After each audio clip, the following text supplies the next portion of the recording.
Hello everyone, happy you could be here. Let's dive in.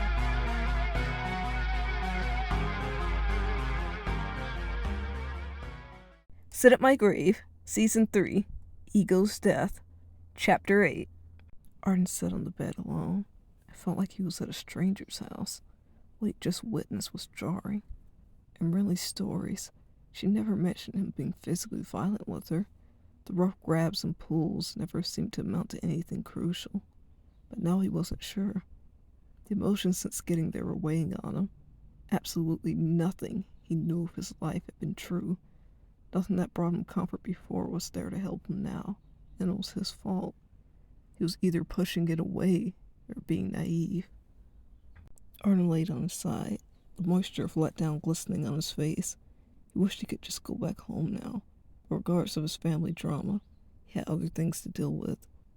He had no time to just sit and feel sad.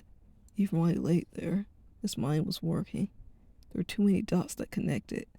His curiosity wouldn't give him a moment's peace. Too many similarities going in hand with unfilled gaps. I swear, for a second you looked just like your brother. You know I wouldn't hit you. Easton's words came back to him. They kept replaying. He thought I was Reed. Arden reflected.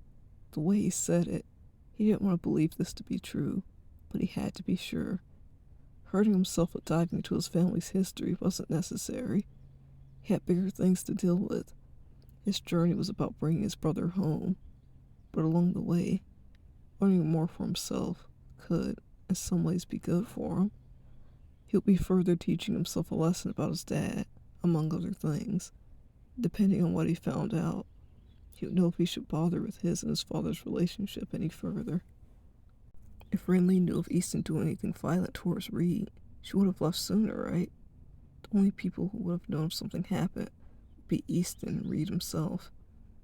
And Arden didn't want to speak to him. Neither did he trust him to tell the truth.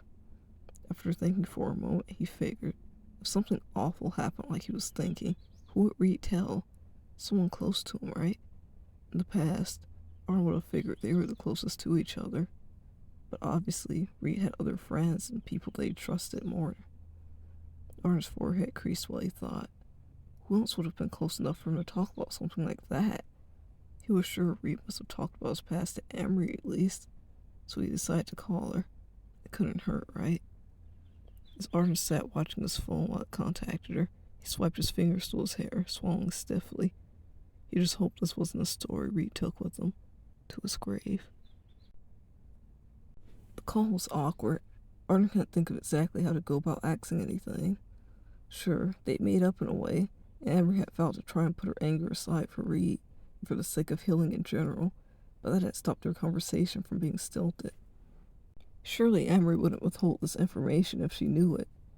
Maybe she'd even take it as Arden trying to do better, truly setting his own ego aside to see things as they were, rather than seeing every situation as only a problem for himself. Hello? Emery's confused voice came through the speakers in Arden's ear. Hey, Arden responded. Heard her shuffling around a bit. Is, everything alright? Emery questioned. It was in her voice as much as it was in the air. They made up, but they weren't close. This was odd. I had a question. Arden stumbled through. His adrenaline had begun wearing down by now. His thoughts and emotions were placing it in a heavy way. He still wasn't sure what he would find out, but he was pushing forward anyway. Arden felt a tremble ripple through his body as he began talking again. He was still in shock with his father's actions in general, but the fact that he was almost struck by his rage disturbed him the most. Axe away, Emery invited. Arden let out a shaky breath. He tried keeping as quiet as he could, doing his best not to show how he felt. He paused before he began talking. He puzzled his brain trying to think of a good way to bring it up, but nothing seemed graceful enough. After what he'd just gone through, and thinking back to when he talked to Emery before, making her relive this seemed selfish, but he had to know.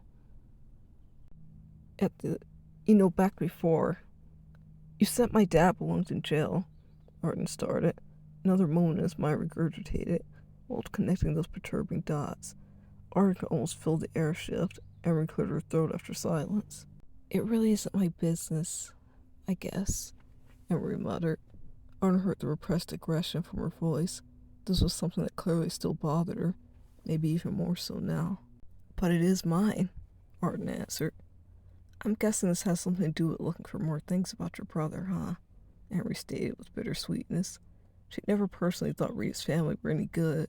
She was excited for the both of them to get away from them. But the more she spoke to Arden, she put her old feelings aside and saw that he was just a sad, lost guy wishing he had his brother back. Reed would have been so ecstatic knowing you were this interested in him, Emery remarked gently, a light chuckle rumbling in her chest.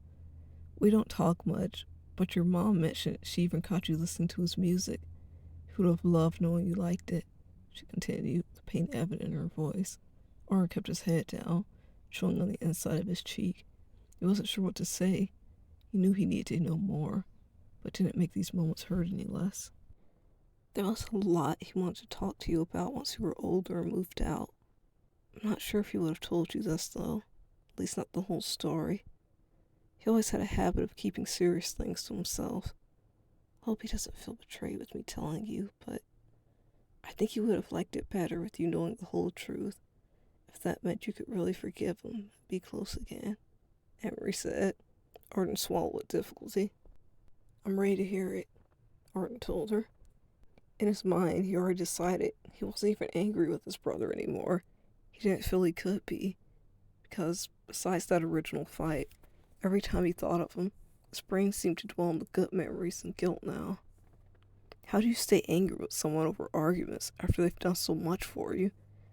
How do you feel entitled to think so negatively about someone or something so trivial after you were the cause of their death? Despite how bad the fight felt at the time, Arden was realizing by now it was the grudge and ego that made it worse over the years. They both felt an entitled rage towards each other that just kept building.